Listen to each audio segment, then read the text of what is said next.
नमस्कार, मैं हूं आपके साथ राधा अग्रवाल और आप देख रहे हैं विस्तार न्यूज। बुलेटिन की शुरुआत हो चुकी है और आप देख रहे हैं आपका शहर, आपका रिपोर्टर। आज हम आपको आपके प्रदेश की, आपके राज्य की, आपके शहर की हर एक खबर दिखाएंगे विस्तार से, सिर्फ और सिर्फ आपके चैनल विस्तार न्यूज पर। और इसी बीच एक बड़ी खबर आपको बता दें कि राहुल गांधी के राजा महाराजाओं पर दिए गए बयान पर अब प्रधानमंत्री नरेंद्र मोदी ने करारा हमला बोला है। पीएम मोदी ने कहा कि राहुल गांधी को राजा महाराजाओं का योगदान नहीं दिखता, नवाब और निजाम के अत्याचार पर मुंह नहीं खोलते। तो सुनिए कि पहले राहुल गांधी ने राजपूतों पर कौन सा विवादित बयान दिया था और बाद में पीएम मोदी ने कैसे राहुल पर निशाना साधा। राजाओं महाराजाओं का राज था, जो भी वो चाहते थे कर देते थे। किसी की जमीन चाहिए होती थी, उठा के ले जाते थे। कांग्रेस पार्टी और हमारे कार्यकर्ताओं ने देश की जनता के साथ मिलकर आजादी प्राप्त की, लोकतंत्र लाए और संविधान देश को दिलवाया। याद रखिए, शाहजादे ने राजा महाराजा को बुरा भला कह दिया, उनकी तो आलोचना कर दी, लेकिन भारत के इतिहास में जो अत्याचार नवाबों ने किए, निजामों ने किए, सुल्तानों ने किए, बादशाहों ने किए, उसकी बात पर तो शाहजादे के मुंह पर ताला लग जाता है, बोलती बंद हो जाती है और राजा महाराजाओं को गालियां दे रहे हो, उनको अपमानित करते हो। कांग्रेस को औरंगजेब के अत्याचार याद नहीं आते, जिसने हमारे सैकड़ों मंदिरों को तोड़ा, अपवित्र किया।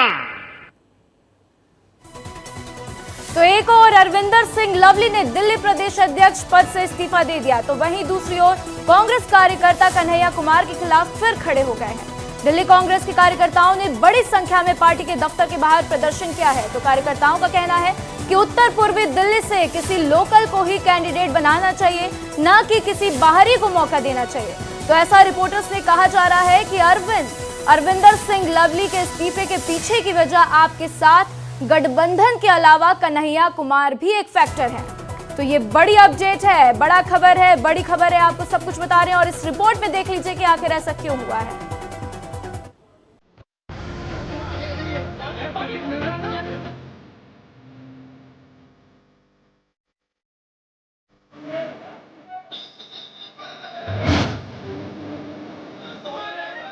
चुनाव सर पर है, सत्ता पाने और सत्ता बचाने की होड़ लगी है, लेकिन कांग्रेस है कि अंतर कलह के दलदल से निकलने की बजाय फंसती ही चली जा रही है।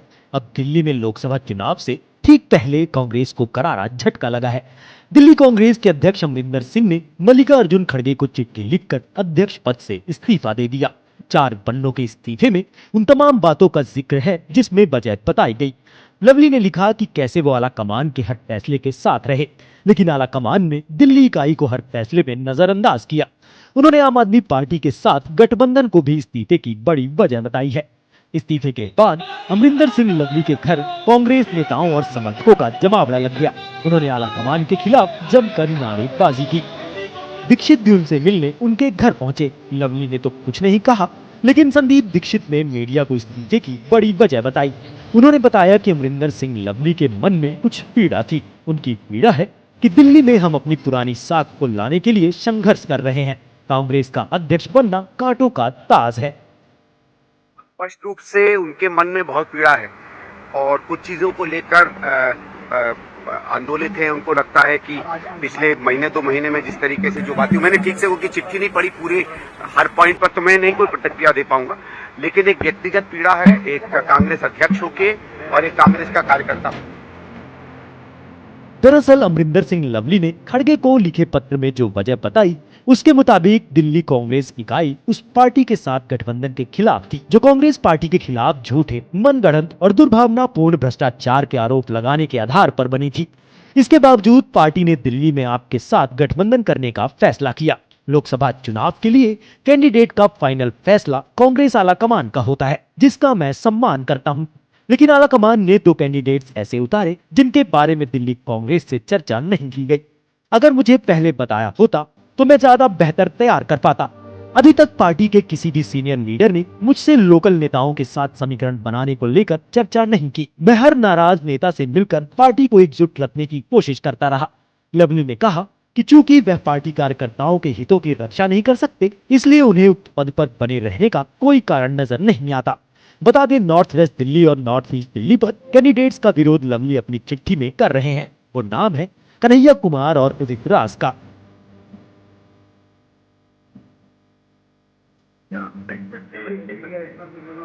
देखिए, पार्टी से हम सब लोग जुड़े हुए हैं और जो पिछले कई दिन से ये उठापटक हुई है टिकटों के बारे में, जो 2 टिकट गलत डिक्लेयर किए हैं, उसके बारे में लवली जी बहुत दिन से दुखी थे। उन्होंने कई बार अपने हाईकमान पर बात भी रखी थी, लेकिन बावरिया जी जिद पर अड़े हुए थे कि नहीं, ये टिकट यही रहेंगे।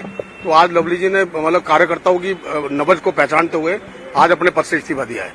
बावरिया को लेकर के मेनली नाराजगी सबसे ज्यादा, देखिए, लवली जी ने अपनी चिट्ठी में सारी चीजें लिखी, आपने पढ़ी होगी, वो सारी चीजें सत्य हैं और लवली जी ने जो कहा है वो सही है और कार्यकर्ताओं की आवाज है।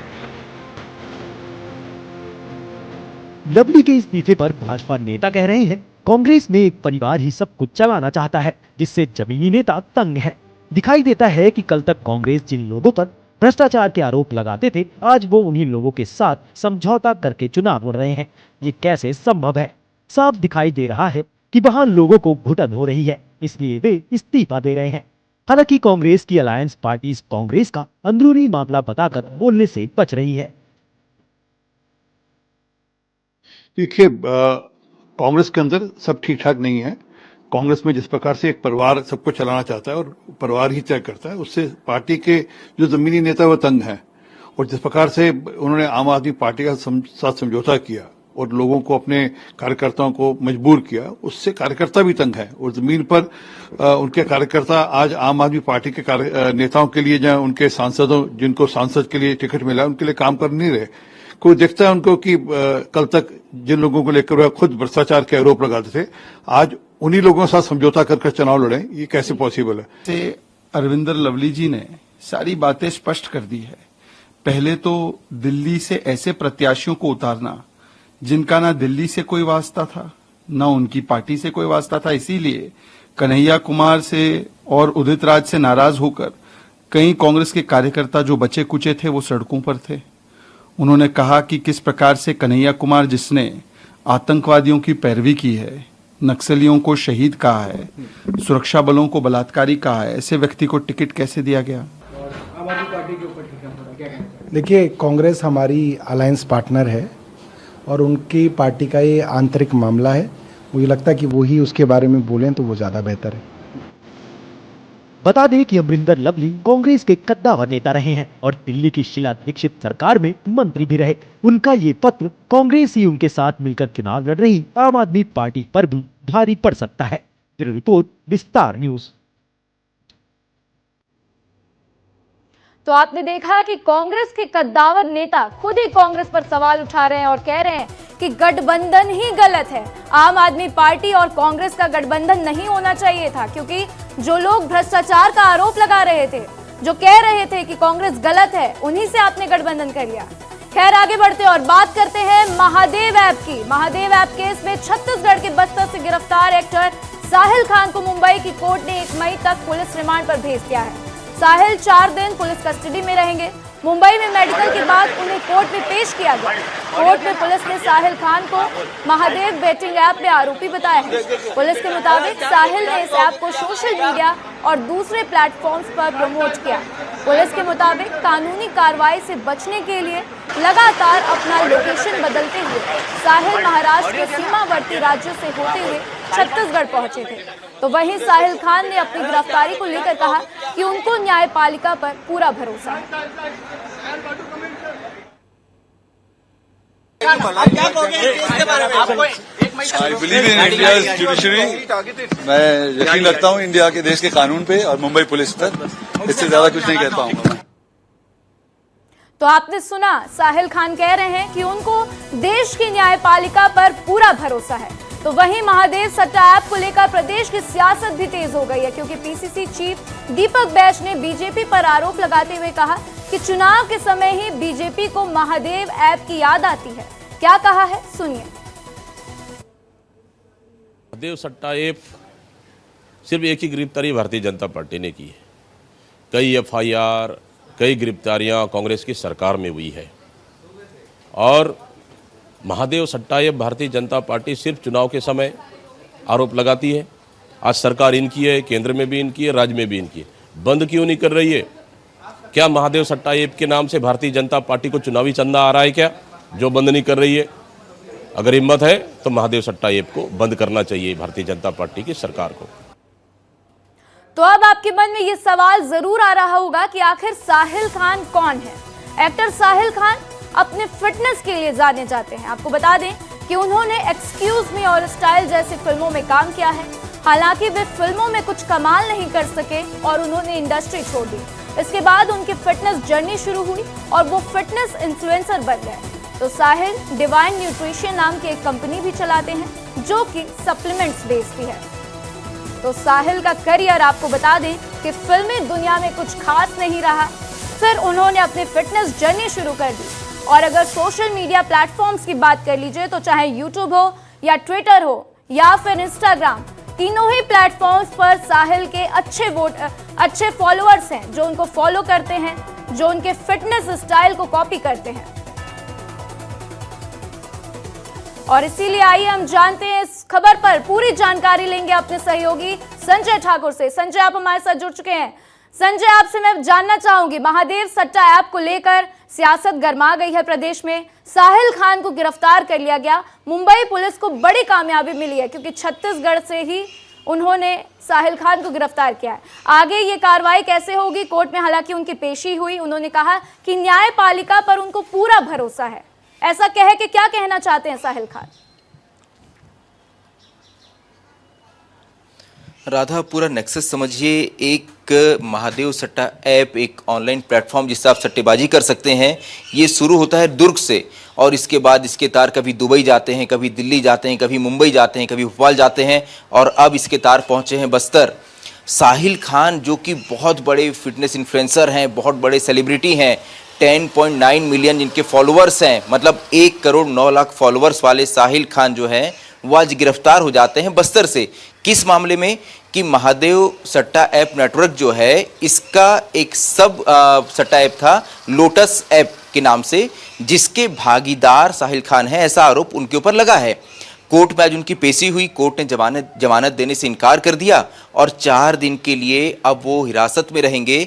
यहाँ उनसे पूछताछ भी होगी और यहाँ जो कोर्ट में साहिल खान ने डॉक्यूमेंट्स पेश किए हैं वहाँ साहिल खान ने साफ कहा है कि वो इस पूरे जो 15,000 करोड़ का ये पूरा घोटाला जो कहा जा रहा है, इस 15,000 करोड़ के घोटाले में उनका कोई सहभागी वो नहीं थे। उनके ऊपर जो आरोप लगे हैं वो गलत है। उन्हें विश्वास है पुलिस के ऊपर और कोर्ट के ऊपर। लेकिन देखिए, सवाल तो जरूर उठेंगे क्योंकि साहिल खान एक बहुत ही लग्जरी लाइफ जीते हैं। उनका फिल्मी करियर बहुत ज़्यादा नहीं चल पाया, लेकिन वो एक लग्जरी लाइफ जीते हैं। वो अधिकांश वक्त अपना दुबई में गुजारते हैं और ये जो प्रमोटर्स हैं इस एप्लीकेशन के, महादेव ऐप के, ये भी दुबई में रहते हैं। तो कहीं ना कहीं कनेक्शन जुड़ता है। दोनों ही जो चाहे महादेव सट्टा ऐप की हम बात करें, इनके प्रमोटर्स की बात करें या साहिल खान की बात करें, इनके द्वारा भी एक लोटस ऐप चलाया जा रहा था, ऐसे आरोप हैं, जो इसी तरह से ऑनलाइन सट्टेबाजी का प्लेटफॉर्म उपलब्ध कराता था, जिसके आरोप के तहत इन्हें पहले मुंबई पुलिस 26 तारीख उनके घर पहुंची थी। वहां ये मिले नहीं। इसके बाद 40 घंटे इनका पीछा किया गया। पुलिस को पता चला कि वो छत्तीसगढ़ में है, छत्तीसगढ़ के बस्तर में है। अब आप सोचिए, मुंबई से कोई व्यक्ति बस्तर आ गया पुलिस से बचते हुए, लेकिन पुलिस ने यहाँ उन्हें धर दबोचा और वापस मुंबई ले आकर उन्हें कोर्ट में पेश किया है, जहां से उन्हें जेल भेज दिया गया है। तो राधा, लेकिन संजय, इसी बीच जो है कांग्रेस की तरफ से बयान सामने आया है। दीपक बैज कह रहे हैं कि बीजेपी को ये सब तभी याद आती हैं जब चुनाव होते हैं, क्योंकि विधानसभा चुनाव थे तब महादेव सट्टा ऐप का मामला उठा था और अब लोकसभा चुनाव है तब ये मामले ने तूल पकड़ लिया है। संजय, देखिए, एक महादेव सट्टा ऐप, इस नाम के इर्द गिर्द जो है पिछले कई महीनों से छत्तीसगढ़ की राजनीति घूम रही है। सबसे पहले इसके आरोप में सीधे जो पूर्व सीएम भूपेश बघेल हैं वो आए, वो कटघरे में खड़े हुए। मोदी इस बारे में बोल चुके हैं, अमित शाह इस बारे में बोल चुके हैं। तो आप समझिए ना कि दो लड़के रवि उप्पल और सौरभ चंद्राकर, दोनों ने दुर्ग से एक ऑनलाइन सट्टा ऐप शुरू किया। ये मामला 15,000 करोड़ का पहुंच गया और इसके बाद आज देखिए छत्तीसगढ़ की राजनीति में एक ऐसा नाम है जो बंद होने का नाम ही नहीं ले रहा। हर बार चुनाव से पहले महादेव सट्टा ऐप की चर्चा होनी शुरू हो जाती है। साहिल खान की गिरफ्तारी के बाद एक बार फिर से ये चर्चा में है और दीपक बैज ने भी ये कहा है कि ऐसा क्यों होता है कि चुनाव से बिल्कुल पहले ही इसकी चर्चा शुरू हो जाती है और अगर केंद्र सरकार के पास ताकत है तो वो इस महादेव सट्टा ऐप को बंद क्यों नहीं करती। तो यहाँ दोनों ओर से भाजपा लगातार कहती है कि कांग्रेस के नेता जो हैं, खासतौर पर भूपेश बघेल जो हैं, वो लाभान्वित होते आए हैं, वो उन्होंने महादेव सट्टा ऐप के प्रमोटर से लाभ लिया है। वहीं कांग्रेस ने आरोप लगाए हैं कि बीजेपी आखिर इसको बंद क्यों नहीं करती है। तो दोनों ओर से राजनीति चल रही है और छत्तीसगढ़ की राजनीति के केंद्र में आ चुका है महादेव सट्टा ऐप और इसका जिन जो है वो बंद होने का नाम नहीं ले रहा। ठीक है संजय, हमारे साथ जानकारी साझा करने के लिए आपका शुक्रिया। तो चलिए अब बढ़ते हैं आगे। आपको बता दें कि 7 मई को होने वाले तीसरे चरण के दुर्ग लोकसभा चुनाव को लेकर धीरे धीरे सियासत गर्म होती नजर आ रही है। तो वहीं बयानबाजी का दौर भी तेज हो गया है क्योंकि कांग्रेस नेता लगातार पीएम मोदी पर विवादित बयान दे रहे हैं। शनिवार को दुर्ग पहुंची महिला कांग्रेस की राष्ट्रीय अध्यक्ष अलका लांबा ने पीएम मोदी को रावण करार दिया, जिसको लेकर बीजेपी नेता कांग्रेस पर हमलावर हो गए और फिर अलका लांबा ने रायपुर में अपने बयान पर सफाई भी दी। क्या कहा, सुनिए। प्रधानमंत्री जी, रावण बहुत बड़ा ब्राह्मण था ना, ज्ञानी था। गलती उसने की, माँ सीता का हरण करके ले गए। भगवान श्री राम ने क्या किया, माँ सीता की लाज बचाने के लिए, उन्हें वापस लाने के लिए अपना राजपाट सब कुछ छोड़ दिया। आप क्या कर रहे हैं? अटल जी ने कहा था ना जब आप मुख्यमंत्री थे मोदी जी कि आपको अपना राजधर्म निभाना चाहिए। आप क्या कर रहे हैं? हमारे आपके जो सांसद विधायक हैं, नाबालिग बेटियों के बलात्कार में दोषी करार दिए गए। आपके सांसद पे गंभीर आरोप है ब्रजभूषण शर्मा के। आप बेटी को नहीं बचा रहे। आप किनके साथ खड़े हैं? जो अपहरण करके, यौन उत्पीड़न करके बलात्कार कर रहे हैं, आप प्रधानमंत्री जी उनके साथ खड़े हैं। मैंने तो ये कहा है। तो इतना ही नहीं, अलका लांबा ने एक बार फिर बीजेपी पर हमला बोला और कहा कि हनुमान जी ने पूरी लंका को जला दिया था। आज प्रधानमंत्री हिंदू, मुस्लिम और धर्म के नाम पर पूरे देश को जला रखे हैं। को जो है वो हनुमान जी ने जाकर जला दिया था, है ना। आज पूरा देश को आपने जला कर रखा हुआ, हिंदू मुस्लिम के नाम पर, धर्म के नाम पर। महिलाओं को डरा रहे हैं, मंगलसूत्र खतरे में है। तो आपने अलका लांबा को सुना। तो वहीं बिलासपुर में कांग्रेस विधायक अटल श्रीवास्तव ने बीजेपी को पाखंडी हिंदू बता दिया है। राहुल गांधी के दौरे की तैयारियों का जायजा लेने पहुंचे विधायक अजय श्रीवास्तव ने कहा कि भारतीय जनता पार्टी के लोग पाखंडी हिंदू बनकर जनता से वोट मांग रहे हैं, इसलिए उनका चरित्र उजागर करना बेहद जरूरी है। क्या कहा है अटल श्रीवास्तव ने, सुनिए। एक तो चुनावी में बहुत सारी बातें निकलती है और देश 10 साल से देख रहा है कि कौन कहाँ है, कौन रावण है, कौन राम है, कौन राम के नाम पर पाखंडी हिंदू बन के वोट मांग रहा है। तो उसको उजागर करना जरूरी है। तो आइए इस खबर पर विस्तार से जानते हैं हमारे सहयोगी अनमोल तिवारी से। अनमोल हमारे साथ जुड़ चुके हैं। अनमोल, आप ही गए थे अलका लांबा से बात करने। पहले वो बीजेपी को रावण कहती हैं, फिर उन पर सफाई देती हैं।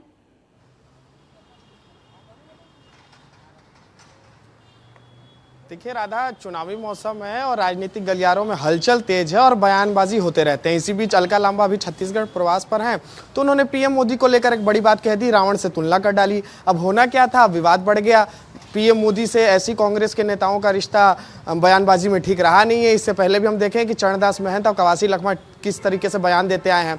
अब अलका लांबा जो है महिला कांग्रेस की राष्ट्रीय अध्यक्ष, उन्होंने भी एक बयान दे दिया, रावण से तुलना कर दी। उसके बाद विवाद बढ़ता देख वो बैकफुट पर आ गई। जब आज मैं उनसे बातचीत कर रहा था तो साफ तौर पर उन्होंने कहा कि देखिए, जिस तरीके से पीएम मोदी जो हैं अपने सांसदों और विधायकों का बचाव कर रहे हैं, उनके सांसदों और विधायकों पर गंभीर आरोप लगे हैं, उनके सांसदों और विधायकों पर नाबालिग पीड़ितों से जो है, बच्चियों से जो है दुष्कर्म के आरोप लगे हैं। लेकिन अनमोल, आपको रोकना चाहूंगी, आपने बोला कि बैकफुट पर आ गई अलका लांबा। मैं आपसे पूछना चाहती हूँ, बैकफुट पर आना इसको कैसे कह सकते हैं, जब वो कह रही हैं कि हनुमान जी ने तो पूरी लंका को जला दिया, प्रधानमंत्री मोदी जो है हिंदू मुस्लिम कर रहे हैं, धर्म के नाम पर पूरे देश को जला रखे हैं, तो इसको बैकफुट पे आना कैसे कह सकते हैं अनमोल?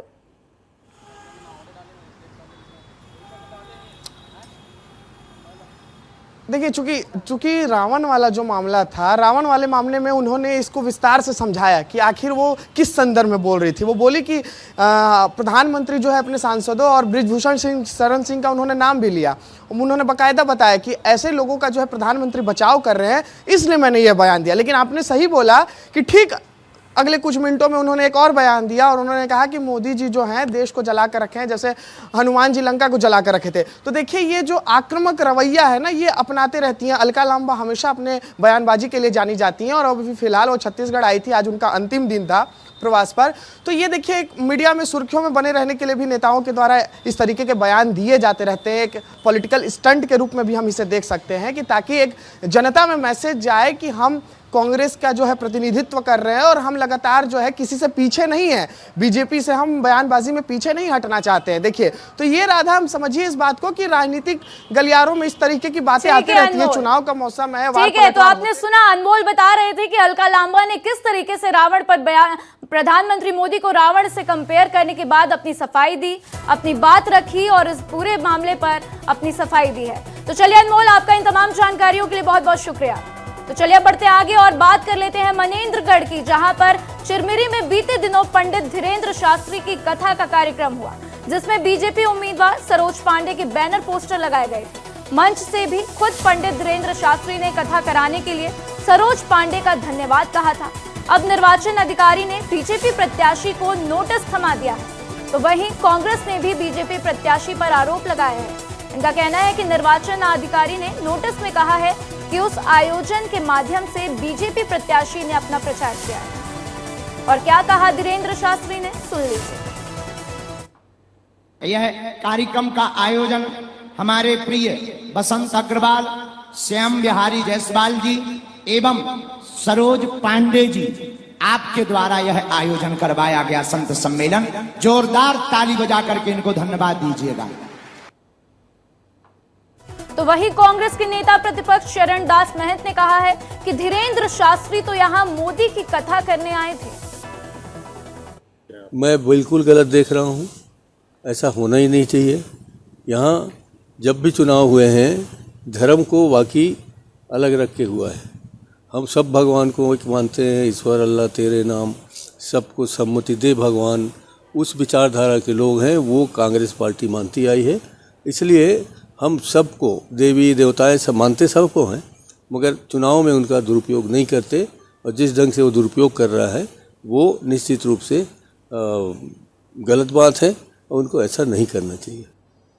तो वहीं इस पूरे मामले पर स्वास्थ्य मंत्री श्याम बिहारी जायसवाल का बयान भी सामने आया है। उनका कहना है कि यह आयोजन जनता की तरफ से किया गया था, ना कि प्रत्याशी की तरफ से, और चुनाव आयोग ने जो भी जानकारी मांगी है उसका जवाब दिया जाएगा। बाबा बागेश्वर जी का कार्यक्रम बाबा बागेश्वर धाम समिति कोरबा लोकसभा पूरे क्षेत्र के द्वारा किया गया था। इसमें न तो कोई प्रत्याशी के द्वारा किया गया, न तो मेरे द्वारा किया गया। रही बात मेरी, तो मैं इस क्षेत्र का विधायक हूँ। जब भी कोई बड़े आयोजन होंगे, धार्मिक आयोजन होंगे, किसी भी समाज का, किसी भी धार्मिक संगठन के द्वारा, तो निश्चित रूप से उसमें अपनी सहभागिता हो। तो उधर चुनाव आयोग की तरफ से नोटिस मिलने पर सरोज पांडे का बयान सामने आया। सरोज पांडे ने कहा कि हम नोटिस का जवाब जरूर देंगे, क्योंकि कांग्रेस वोट के तुष्टीकरण की राजनीति करती है और एक वर्ग विशेष के वोट के लिए वो हमेशा वर्ग का तुष्टीकरण करती है। क्या कहा है उन्होंने, सुनिए। बाबा बागेश्वर धाम में लोगों की बहुत आस्था है और अगर उस आस्था पे आघात होता है तो ये उचित नहीं है।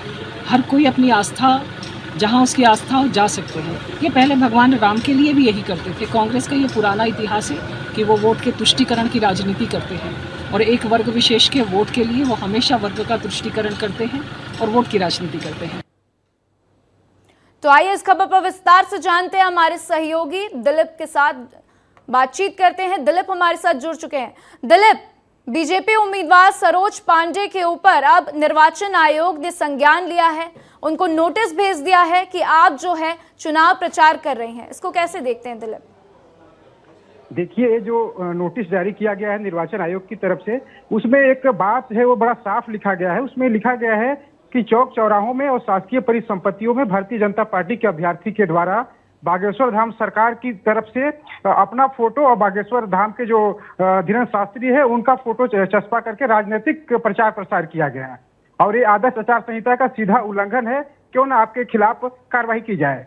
साफ साफ ये कहा गया है, इससे स्पष्ट होता है कि निर्वाचन आयोग भी इसको लेकर काफी तल्ख है और आने वाले दिनों में कार्रवाई कर सकता है। आपको बता दें कि नोटिस में यह भी लिखा हुआ है कि इस पूरे कार्यक्रम से साफ होता है कि धार्मिक आयोजन की आड़ पे राजनीतिक हित साधने का प्रयास किया गया है। अब इस पूरे मामले को कांग्रेस तूल दे रही है और कांग्रेस के जो नेता है उसकी कार्रवाई की मांग कर रहे हैं। अब ठीक है दिलीप, हमारे साथ जानकारी साझा करने के लिए दिलीप आपका शुक्रिया। बड़ी खबर सामने आ रही है, विस्तार न्यूज की खबर का बड़ा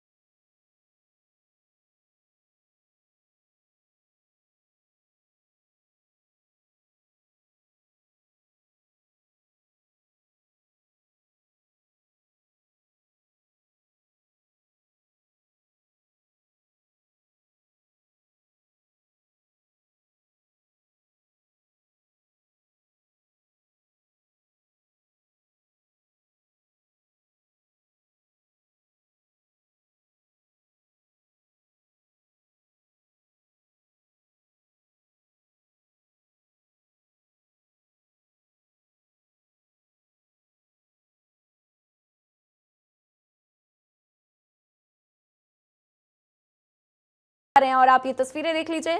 इस तरीके से वहां पर हाई टेंशन टावर हैं जिस पर अब बड़ा असर विस्तार न्यूज की खबर का हुआ है और अब खबर पर हाई कोर्ट ने संज्ञान ले लिया। तो ये एक बड़ी कामयाबी है विस्तार न्यूज के लिए, बिलासपुर के लोगों के लिए, क्योंकि अब इस पर संज्ञान लिया गया है, जिसके बाद से डायरेक्टर को नोटिस भेजा गया। बिजली विभाग के डायरेक्टर को नोटिस दे दिया है कोर्ट ने, बिलासपुर कलेक्टर को भी नोटिस जारी किया गया है, तो इंजीनियर्स को भी नोटिस जारी किया गया है। तो आइए इस खबर पर ज्यादा जानकारी के लिए हमारे साथ आशीष दुबे हमारे साथ जुड़ चुके हैं। आशीष, क्या कुछ जानकारी? विस्तार न्यूज की खबर का बड़ा असर हुआ है। हमने 10 दिन पहले ही विस्तार विशेष में एक खबर चलाई थी और अब ये बड़ा असर देखने को मिल रहा है। नोटिस जारी कर दिया है और कोर्ट ने जो है इसके ऊपर संज्ञान ले लिया है। क्या अपडेट मिल रहा है आशीष? जी हाँ राधा, ये मुस्कुराहट चेहरे पे है वो बिल्कुल इस बात को लेकर है कि देश की अदालतें कितनी लोगों की पीड़ा को लेकर संवेदनशील है, इसका एक बड़ा उदाहरण है। ये हमारी खबर हमने 10 दिन पहले विस्तार विशेष में ये खबर चलाई थी। हाई टेंशन टावर से करंट सप्लाई और लोग लॉन्ग बूट यानी जहाँ लोग रहते हैं अमतारा के जिस गांव में, वहाँ लोग जूते पहनने को मजबूर है उस करंट के कारण। और उस खबर के बाद हमने वहाँ के जो चीफ इंजीनियर है अंजन धर, उनसे भी बात की थी और उन्होंने कार्रवाई का आश्वासन भी दिया था, लेकिन फिलहाल तक कार्रवाई शून्य है। इसी मामले को जब हमने उठाया, गांव पहुंचा, ग्राउंड रिपोर्ट की, लोगों से बात की, लोगों की तकलीफें जानी, उन्होंने स्पष्ट रूप से विस्तार न्यूज़ के कैमरे में अपनी समस्याएं बताई। और इसके बाद यहाँ लोकल जो चैनल है, लोकल जो मीडिया वाले हैं, उनने भी ये मामला उठाया, हमारी खबर को समझकर, देखकर और हमसे कांटेक्ट करा। और आज जो एक बड़ा उस पर असर हुआ है वो यही हुआ है कि हाई कोर्ट ने कुछ अखबारों की कतरन को स्वतः संज्ञान लेते हुए उसे जनहित याचिका के रूप में स्वीकार किया है। और चीफ जस्टिस रजनी दुबे की बेंच ने छत्तीसगढ़ शासन के अलावा जो बिजली विभाग के डायरेक्टर हैं, चेयरमैन हैं, एग्जीक्यूटिव इंजीनियर हैं, चीफ इंजीनियर हैं, जूनियर इंजीनियर हैं, यानी ऊपर से लेकर निचले स्तर तक जितने भी अधिकारी हैं, उन सबको कल यानी 29 अप्रैल को कोर्ट बुलाया है और इस मामले की पूरी जानकारी मांगी है। राधा, बिल्कुल आशीष, मामले की पूरी जानकारी मांगी है। जैसा कि मैं देख पा रही हूं, ये नोटिस जारी किया गया तो अब इसके बाद से लोगों को बड़ी राहत मिलेगी, क्योंकि अब जो है लोगों के लिए विशेष तरीके की सुविधाएं प्रदान की जाएंगी। तो ऐसे में आशीष, आपसे जानना चाहूंगी कि नोटिस जारी होने के बाद अब जब कोर्ट में वो जाएंगे, बातचीत होगी, तो क्या क्या कार्रवाई जो है कलेक्टर कर सकते हैं? बिजली विभाग की टीम क्या आगे कार्रवाई कर सकती है? आशीष जी, अब एक बात तो समझ लीजिए राधा कि यदि हाई कोर्ट के संज्ञान में यह मामला आ गया है तो कोई ना कोई एक नतीजा, एक फैसला, एक राहत तो जरूर मिलेगी। हमने जब स्थानीय बिजली के अधिकारियों से इस मुद्दे पर बात की थी तो उनने जो डिस्ट्रीब्यूशन वाले हैं उनने ट्रांसमिशन, और ट्रांसमिशन वालों ने इसे जो है पावर ग्रिड का मामला बताकर हमसे पल्ला झाड़ लिया था। लेकिन अब उनको स्पष्ट रूप से कोर्ट में जवाब देना पड़ेगा। सबसे पहली बात तो यही है कि ये किसकी जवाबदेही कि एक एक गांव में नियमों को तोड़कर 30 से 40 टावर लगाए गए हैं और उन टावरों से जो करंट है वो जमीन पर आ रही है, लोगों के घरों में आ रही है, उनके जो गाय हैं, बछड़े हैं, पशु हैं, इन सभी पर करंट का साया मंडरा रहा है। ये एक बात हो गई। दूसरी राधा, जो आपका सवाल था कि इसके बाद क्या होगा, तो हाई कोर्ट में बराबर इसकी सुनवाई होगी, बराबर डेट मिलेगी, और मेरा मानना है कि हाई कोर्ट ने संज्ञान लिया है तो जवाब भी देंगे, और जो चीफ इंजीनियर या जो भी न्यायालय है वो बिल्कुल जो अधिकारी हैं उनको ये। लेकिन इतनी बड़ी लापरवाही, क्योंकि गांव का मामला है, गांव में तो कोई भी बात आग की तरफ फैल जाती है। ऐसे में 40 से 50 टावर हैं जिनसे पेड़ पौधों में भी करंट आ रहा है, किसी ने भी इस मामले पर जो है संज्ञान नहीं लिया। इतनी बड़ी लापरवाही कैसे हो सकती है आशीष? जी, असल में राधा, ये जो गांव है ये बहुत ही भीतरी गांव है, असल में मुख्य मार्ग से नहीं जुड़े हुए हैं, और काफ़ी खेती किसानी करने वाले लोग हैं, और जो सुविधाएं हैं वो उस तरह से आज भी उन गाँव में नहीं पहुंची है जो होनी चाहिए।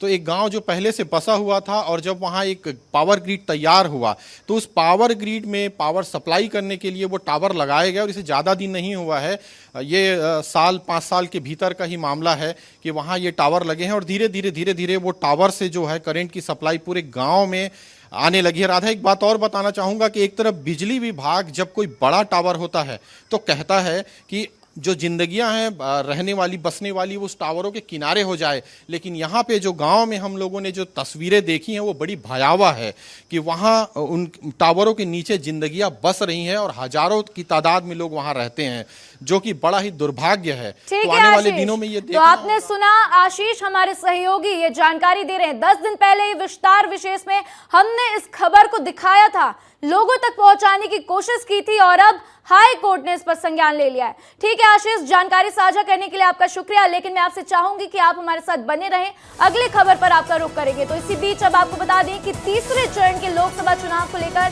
कांग्रेस के स्टार प्रचारकों ने छत्तीसगढ़ में अपनी ताकत झोंक दी है।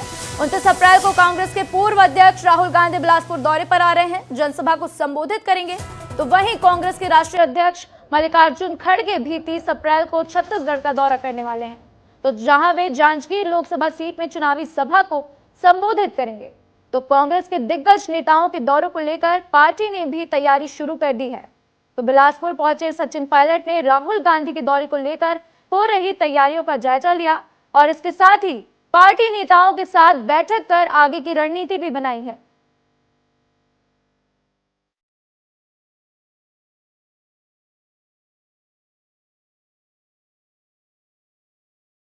तो इसी बीच आपको बता दें कि तीसरे चरण के मतदान पे जहां एक और कांग्रेस ने छत्तीसगढ़ में पूरी ताकत लगा दी है, तो वहीं कांग्रेस के नेता एक एक कर पार्टी छोड़ रहे हैं।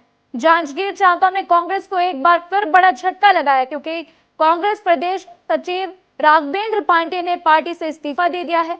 उन्होंने 20 अप्रैल को फेसबुक पोस्ट पर कांग्रेस नेता पर गोली मारने की धमकी देने का आरोप लगाया था। तो राघवेंद्र पांडे ने दीपक बैद से शिकायत की थी, जिस पर कोई भी कार्रवाई नहीं की गई, तो जिससे आहत होकर उन्होंने कांग्रेस से इस्तीफा दे दिया है। तो कांग्रेस को एक के बाद एक झटके लग रहे हैं, कोई इस्तीफा दे रहा है तो कोई बीजेपी में शामिल हो रहा है। और राघवेंद्र पांडे ने दीपक बैद से इसके मामले में शिकायत की थी, लेकिन उनका कहना है कि इस पर कोई भी कार्रवाई नहीं की गई, और इस वजह से आहत होकर वो जो है कांग्रेस से उन्होंने इस्तीफा दे दिया।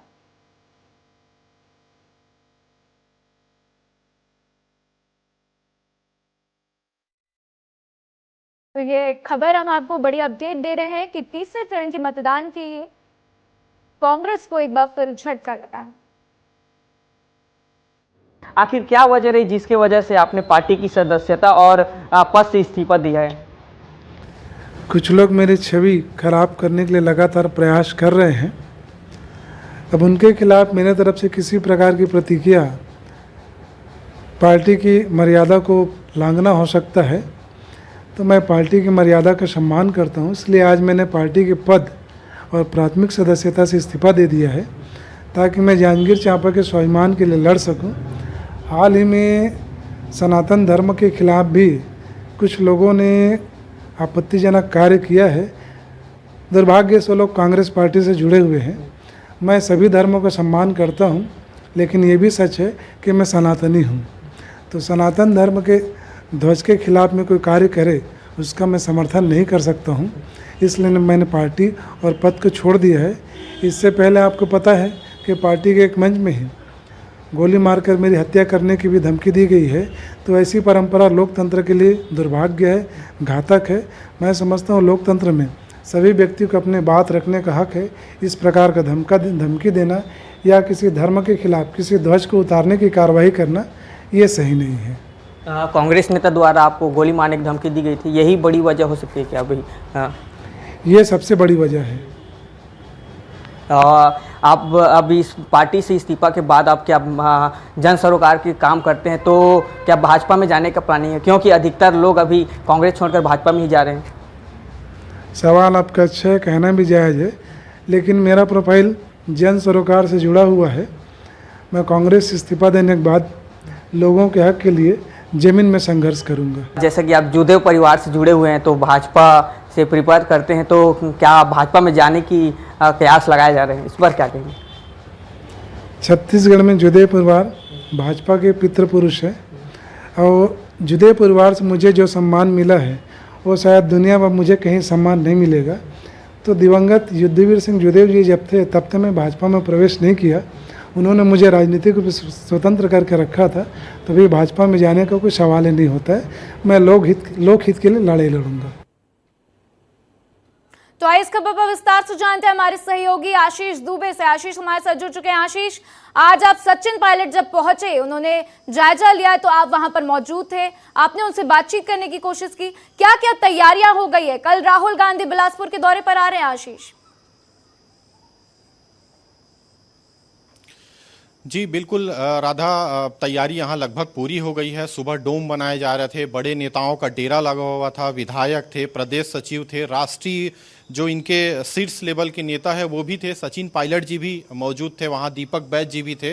हमने बातचीत की सचिन पायलट जी से और बाकी भी जो पदाधिकारी वहाँ मौजूद थे। उन्होंने स्पष्ट रूप से बताया कि जो 3 सीट है यहाँ उनका खास तौर पर फोकस रहेगा जांजगीर, बिलासपुर और कोरबा, और इसीलिए ही ये 3 सीटों को देखते हुए जो 20 से 25 हज़ार भीड़ जुटाने का जो दावा कर रहे हैं कांग्रेसी, एक तो ये है, और दूसरा राधा ये है कि चूंकि काफी अभी जुबानी जंग जारी है कांग्रेस नेताओं के बीच में। लेकिन आशीष ये बताइए कि ताकत झोंक दी है, भीड़ जुटाने की पूरी कोशिश है, लेकिन कैसे ये हो सकता है? कांग्रेस के नेता तो छत्तीसगढ़ में भी इस्तीफा दे रहे हैं। अभी हमने खबर दिखाई कि राघवेंद्र पांडे ने पार्टी से इस्तीफा दे दिया है। कल राहुल गांधी आ तो रहे हैं, लेकिन भीड़ को कैसे इकट्ठा कर पाएंगे जब कांग्रेस कमजोर होती जा रही है आशीष? जो राघवेंद्र पांडे का दर्द है उसको मैं समझ पा रहा हूं राधा, कि ये अपनों से जब सुरक्षा नहीं मिलती है लोगों को, तब अपने जो एक क्षुब्ध से हो जाते हैं या भागने दौड़ने का प्रयास करते हैं। कहीं ना कहीं एक समीकरण वही है ये। और दूसरी एक बात, जो अफवाहों का बाजार जिस तरह से गर्म है राघवेंद्र पांडे को लेकर कि वो भाजपा ज्वाइन करने वाले हैं बहुत जल्द। हालांकि उन्होंने विस्तार न्यूज से बातचीत में इसका खुलासा तो नहीं किया है, लेकिन जिस तरह से वो सनातन के पक्ष में बात कर रहे हैं, स्वाभिमान की बात कर रहे हैं और बाकी चीज़ों की, तो एक चीज़ तो स्पष्ट है कि कोई बड़ा जो ओकेशंस देख रहे हैं वो ज्वाइनिंग का। और जो दूसरी बात है कि एक रसूखदार है अकलतरा क्षेत्र के, मैं नाम नहीं लूंगा। ठीक है आशीष, जानकारी साझा करने के लिए आपका शुक्रिया। तो चलिए अब आगे बढ़ते हैं, बात कर लेते हैं सीबीआई की। सीबीआई ने छत्तीसगढ़ के बिरनपुर में हुए हिंसा मामले में नए सिरे से जांच शुरू कर दी है। मामले में सीबीआई ने 12 आरोपियों के खिलाफ एफआईआर दर्ज किया है। फिलहाल सभी आरोपी जेल में हैं, तो सीबीआई की टीम बिरनपुर पहुंची और अपनी जांच शुरू की है। तो साजा विधायक ईश्वर साहू जांजगीर चांपा जिले के दौरे पर पहुंचे और इसी दौरान उन्होंने तत्कालीन कांग्रेस सरकार पर कई गंभीर आरोप भी लगाए। बता दें कि बिरनपुर हत्याकांड में बीजेपी विधायक ईश्वर साहू के बेटे भुवनेश्वर साहू की सांप्रदायिक हिंसा में 8 अप्रैल को बेरहमी से हत्या कर दी गई थी। ये मामला पिछले साल का है और इसके 3 दिन बाद 11 अप्रैल को बिरनपुर गांव के ही पिता पुत्र रहीम मोहम्मद और इदुल मोहम्मद की लाश मिली थी।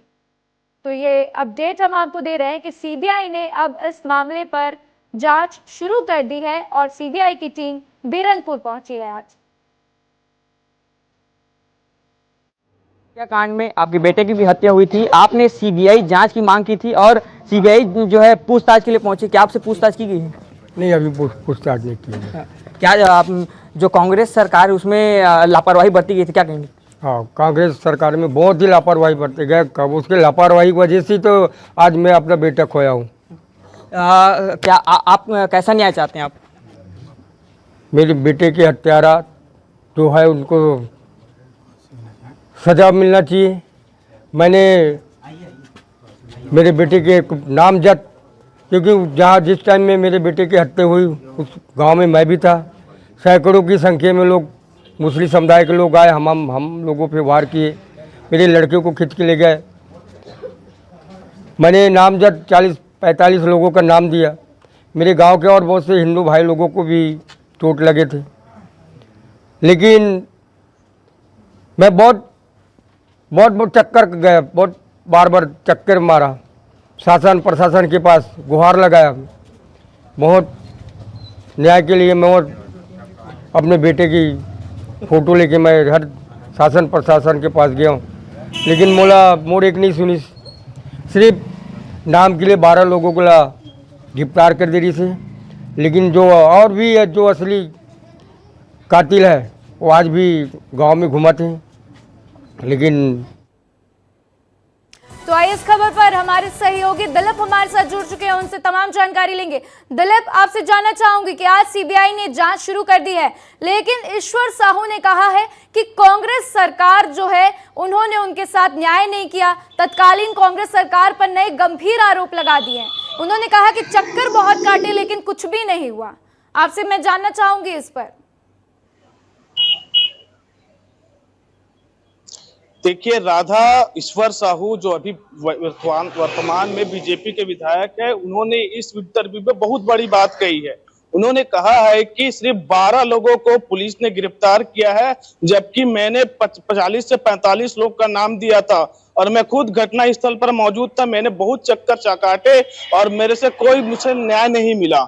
उस समय कांग्रेस की सरकार थी, भूपेश बघेल की सरकार थी, उस समय यह कांड हुआ था। और इन्होंने एक और बड़ी बात कही है कि मुस्लिम लोगों ने मिलकर मेरे बेटे को खींच कर लेकर गए थे और उसकी हत्या कर दी गई थी, उन पर पथराव किया गया था। तो कहीं न कहीं जो जिस तरह की बात अभी विधायक ईश्वर साहू कह रहे हैं, जो हमारे इंटरव्यू में कहा है, ये बड़ी बात है। सीबीआई जरूर इसकी संज्ञान में लेगी इसको, क्योंकि अभी जो इस मामले में है 12 लोग अभी जेल में बंद है। सीबीआई उन लोगों के खिलाफ ही अभी अपने केस में एफआईआर दर्ज की है, अब उनसे पूछताछ करेगी। हालांकि ईश्वर साहू ने भी कहा है कि सीबीआई उनसे पूछताछ शुरू नहीं की है, मुलाकात की है। तो निश्चित तौर पर सीबीआई अभी जब से इस केस को अपने हाथों में ली है, तो सबसे पहले कल रात थाने पहुंची थी, पुलिस विभाग में पहुंची थी। हमारे साथ जानकारी साझा करने के लिए आपका शुक्रिया।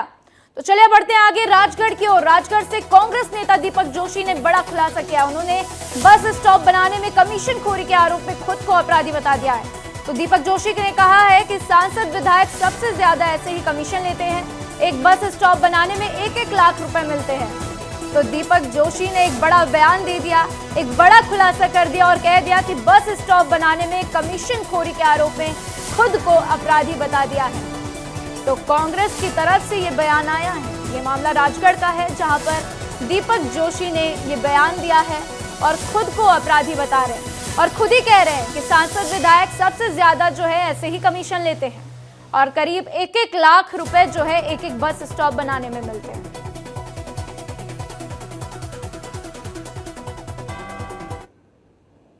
एक बस स्टॉप में 1 लाख रुपए मिलता है, पता नहीं पता। सबसे ज्यादा कमीशन अगर किसी सॉफ्टवेयर विधायक को मिलता तो बस स्टॉप में मिलता, निशान बताओ। मैं भी नहीं लिया थोड़ा मैं झूठी बोलता। सबसे ज्यादा पैसा मिलता है तो क्यों मिलता है? तो आइए इस खबर पर विस्तार से जानेंगे हमारे सहयोगी विवेक पांडे से। विवेक हमारे साथ जुड़ चुके हैं। विवेक, कांग्रेस की तरफ से इस तरीके का बयान आ रहा है, कांग्रेस कहती है कि बीजेपी बौखला गई है, कुछ भी बोलती है। आपको नहीं लगता कि कांग्रेस के नेता बौखला गए हैं, खुद ही खुलासा कर रहे हैं, खुद ही कह रहे हैं कि मैं अपराधी हूं?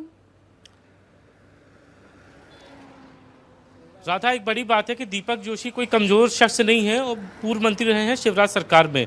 और जब ये घोटाले का जिक्र कर रहे हैं, कमीशन खोरी का जिक्र कर रहे हैं, तब ये बात कहना गलत नहीं है कि बीजेपी के सबसे सीनियर मोस्ट नेता और मध्य प्रदेश के पूर्व मुख्यमंत्री रहे और जिन्हें राजनीति का संत कहा जाता है, कैलाश जोशी, ये उनके बेटे हैं दीपक जोशी, और तत्कालीन शिवराज कैबिनेट में स्कूल शिक्षा मंत्री थे। जब ये बात ये कह रहे हैं कि एक बस स्टॉप में 1 लाख रुपए तक का कमीशन मिलता है, तो ये बतौर मंत्री कितना कमीशन लेते होंगे ये वो बेहतर बता पाएंगे। लेकिन जब ये बात आरोप लगाते हुए रोड बंद लागर पे कह रहे थे, तब वो पूरी पार्टी जानना चाहूंगी, कांग्रेस इन दिनों कहती है कि भ्रष्टाचार तो हम कर ही नहीं रहे, लेकिन दीपक जोशी खुद कह रहे हैं कि कमीशन लेते हैं, तो भ्रष्टाचार का आरोप तो खुद वो कांग्रेस के ऊपर एक तरीके से लगा दे रहे हैं। विवेक, राधा, कांग्रेस की मध्य प्रदेश में सरकार नहीं है, बीजेपी की सरकार है। और जब वो कह रहे हैं कि उन्होंने खुद कमीशन लिया है, तब वो तत्कालीन शिवराज कैबिनेट में मंत्री थे और स्कूल शिक्षा विभाग की बहुत ही महत्वपूर्ण उनके पास जिम्मेदारी थी और बेबाकी के लिए जाने आते हैं दीपक जोशी। और कई बार वो ऑफ द कैमरा कई ऐसी बातें बता देते थे जिससे हम लोग खुद हैरत में पड़ जाते थे कि आखिर सरकार के भीतर चल क्या रहा है। लेकिन कुछ दिनों के बाद जब कोई अमेंडमेंट होता था या फिर कोई प्रस्ताव सरकार लेके आती थी कैबिनेट के अंदर, तो दीपक जोशी की वो बात आती थी कि वो 1 हफ्ते पहले हम लोगों से ये बात का जिक्र कर देते थे कि इस कैबिनेट के फैसले से आखिर फायदा किसको होगा। तो दीपक जोशी जो अपनी बात कह रहे थे, वो बीजेपी सरकार में रहते हुए जब उन्होंने कमीशन लिया था उसका जिक्र कर रहे थे, लेकिन अब वो कांग्रेस में है, तो ऐसे में कांग्रेस पे भी सवाल उठ रहा है कि आखिर बीजेपी के पूर्व नेता जो कमीशन लेते थे वो अब कांग्रेस में मौजूद है। ये एक ठीक है, तो दीपक जोशी का बड़ा बयान सामने आया, आपने सुना, उन्होंने कहा कि वो जो है बता रहे थे कि किस तरीके से कमीशन लेते हैं सांसद और विधायक, और इसी पर हमारे सहयोगी विवेक पांडे ने विस्तार से जानकारी साझा की है। विवेक, आपका शुक्रिया। तो चलिए बढ़ते आगे और बात कर लेते हैं बहुजन समाज पार्टी की, क्योंकि आज बहुजन समाज पार्टी की सुप्रीमो मायावती मध्य प्रदेश के मुरैना पहुंची, जहां उन्होंने जनता को संबोधित करते हुए कहा कि बहुजन समाज पार्टी किसी के साथ नहीं, अकेले चुनाव लड़ रही है। उन्होंने बीजेपी और कांग्रेस को एक बता दिया है। मायावती ने कहा है कि ये लोग बात बाबा साहेब की करते हैं, लेकिन काम गांधी जी का करते हैं, इनसे सावधान रहना है। और मायावती ने अपील करते हुए कहा कि बेस वोट को बचाना है, इसे बंटने नहीं देना है। कि हमारी पार्टी कांग्रेस, बीजेपी व अन्य किसी भी विरोधी पार्टी के साथ मिलकर नहीं, बल्कि अकेले ही, खासकर यहाँ अपने गरीबों, मजदूरों, दलितों, आदिवासियों, पिछड़े वर्गों, मुस्लिम व अन्य अक़लियतों के बलबूते पर ही ये चुनाव लड़ रही है। वो बात बाबा साहब की करते हैं, काम वो गांधी जी का करते हैं। तो इस किस्म के जो लोग हैं, उनके जो कैंडिडेट है, उनको आपको वोट नहीं देना है, अपने बेस वोट को आपको बंटने नहीं देना है। तो चलिए बढ़ते हैं आगे। एमपी में बुजुर्ग वोटरों को रुझाने में बीजेपी जुट गई। आयुष्मान भारत योजना के फॉर्म बीजेपी नेता भरवा भी चुके हैं। इसका आगाज आज खुद मुख्यमंत्री डॉक्टर मोहन यादव ने किया है। तो इस योजना का लाभ 70 साल से ज्यादा उम्र वालों को मिलेगा, जिसके लिए सीएम संपर्क अभियान के तहत बुजुर्गों से फॉर्म भी भरवाया गया है। तो आज भोपाल में मुख्यमंत्री मोहन यादव ने खुद बुजुर्गों के साथ बैठकर उनका फॉर्म भरवाया है। ये तस्वीरें आप देख सकते हैं आपकी टीवी स्क्रीन पर। यशस्वी प्रधानमंत्री द्वारा जो 70 प्लस अर्थात 70 साल से ज़्यादा जितने भी बुजुर्ग वरिष्ठ नागरिकगण हैं, वो माताएं हैं, बहनें हैं, हमारे बुजुर्गगण हैं, वो किसी जाति समुदाय के हों, किसी धर्म के हो या किसी आयु वर्ग के साथ आय वर्ग के भी हो, वो चाहे इनकम टैक्स वाले हो या कोई भी हो, ऐसे सभी वरिष्ठ जनों के लिए 70 साल से बड़े होने के कारण से उनका आयुष्मान योजना के माध्यम से 5 लाख तक का निःशुल्क उपचार किया जाएगा। ये जो माननीय मोदी जी ने गारंटी दी है, ये फॉर्म भर करके हम माननीय मोदी जी की गारंटी का हिस्सा बने और आने वाले समय में चूंकि आयु के कारण से चिकित्सा एक तरह से संजीवनी का काम करता है, ऐसे में प्राइवेट हॉस्पिटल में जाकर जो भी योग्य हॉस्पिटल होगा 5 लाख का सीधा सीधा लाभ मिलेगा।